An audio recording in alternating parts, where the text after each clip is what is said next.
서울시의 한 택시회사. 주차장을 가득 채운 80여 대의 택시들.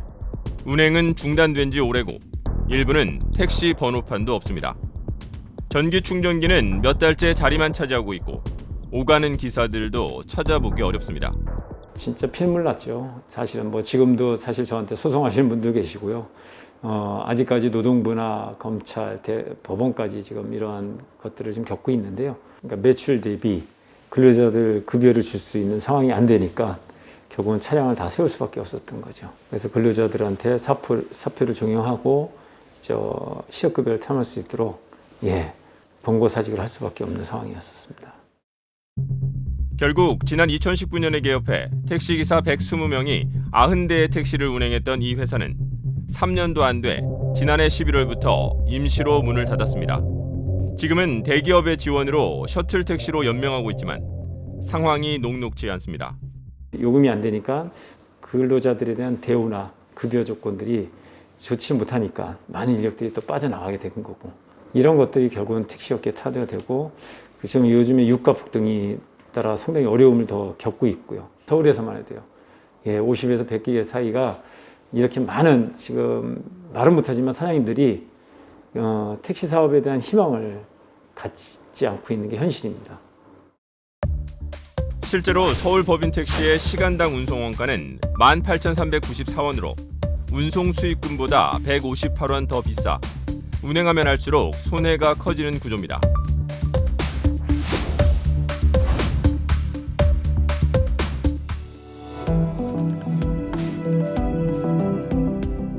경기도 동두천에서 가업을 물려받아 38년째 법인 택시를 운영하고 있는 강병선 이사장. 미군 기지가 줄면서 경기가 침체됐고 사람들이 빠져나가면서 인력난이 심해져 결국 지난해 6월 협동조합으로 바꿨습니다.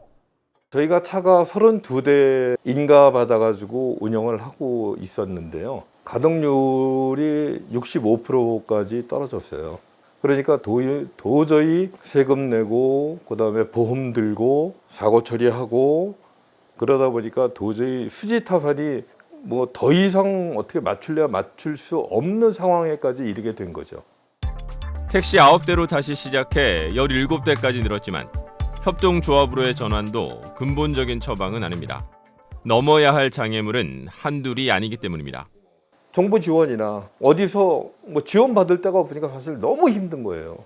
아까 말씀드린 것처럼 부가세 감면분 그거 저희한테 다시 환급해 줘봐야 그거 100% 근로자한테 다 갑니다. 그리고 가스 환급금 저희 같은 경우에 이제 협동조합으로 바뀌었고 우리 사주기 때문에 본인이 넣으면은 본인한테 저희가 다 줘요.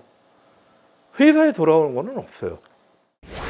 지난해 서울 법인 택시의 가동률은 34%, 경기와 인천은 각각 40%와 35%를 기록했고 부산과 대전 37%, 광주는 36%로 집계됐습니다.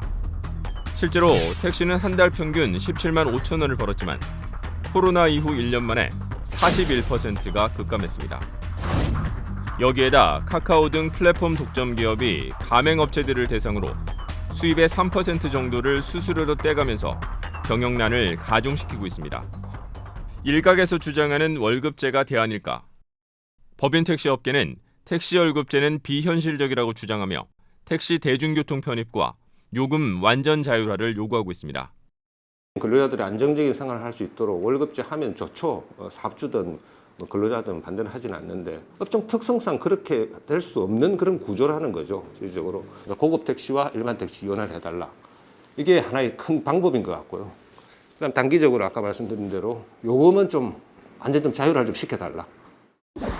국토교통부는 이에 대해 택시 월급제에 대한 구체적인 입장은 없으며 이달부터 법인 택시를 비롯해 노동조합과 소비자 보호 전문가, 플랫폼 업계 등 이해관계자의 의견을 수렴해 관련 용역을 추진할 계획이라고 밝혔습니다.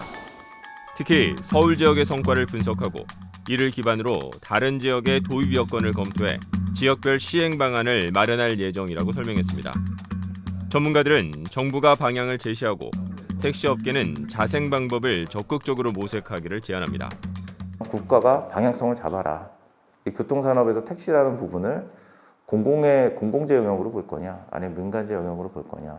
거기에 대한 먼저 결론이 좀 나야 그다음에 전문가들이 붙어서 경제 쪽도 마찬가지고 교통 쪽도 마찬가지고 택시 회사가 국가 R&D 예산을 받아서 실제 연구소 만들어서 한 6, 7개 회사들이 합쳐가지고 모빌리티 기술 개발하고 그 기술을 자기네 자사 택시에 탑재해가지고 그 모빌리티 회사로 성장할 수 있는 방향으로 자체적인 자생력을 키우는 것.